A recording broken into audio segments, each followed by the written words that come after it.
Ci troviamo all'interno dei vicoli di Genova. Bisogna dire che Genova nasconde davvero tante storie leggendarie, tanti segreti, tanti racconti, e attraverso i vicoli più angusti e più tetri della città si arriva a scoprire una piazzetta che conserva una leggenda romantica, e la piazzetta stessa porta un nome molto romantico.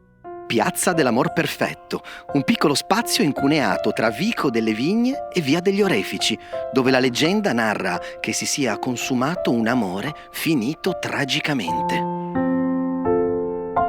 Si trova all'incirca dietro al Palazzo dell'Antica Borsa. È una piazzetta suggestiva, molto piccola, e il suo nome risale all'inizio del 1500, quando la superba Genova si apprestava ad accogliere con tutti gli onori del caso la visita del re di Francia, proprio lui, re Luigi XII, che era in procinto di visitare la città.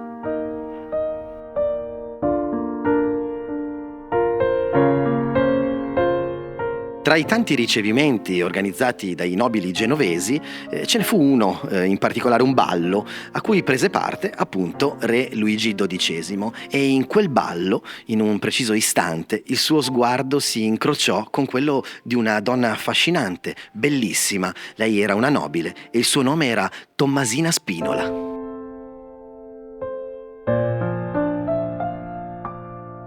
Il re rimase folgorato da cotanta bellezza, ci fu un colpo di fulmine senza eguali, anche se Tommasina era sposata con Luca Battista Spinola, tra i più potenti rappresentanti delle famiglie nobili genovesi. Alcuni ritengono che Luigi rimase in città molto poco, forse solo per 24 ore o poco più, ma ciò bastò per sconvolgere Tommasina, che si rinchiuse in una casa afflitta dal dolore per quell'amore perfetto.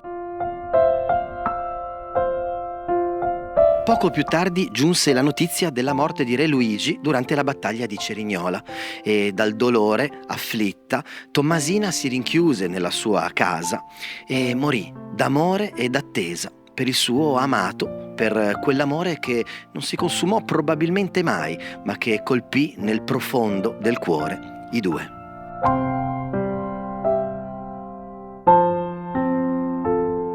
Tuttavia quella notizia fu un'autentica fake news del 1500, circolata dopo la battaglia.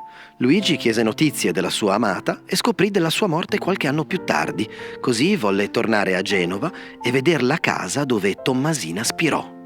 E fu così che, con fare nostalgico, si fece accompagnare in Piazza dell'Amor Perfetto e, guardando le finestre con nostalgia, esclamò queste parole: «Sarebbe potuto essere un amore perfetto».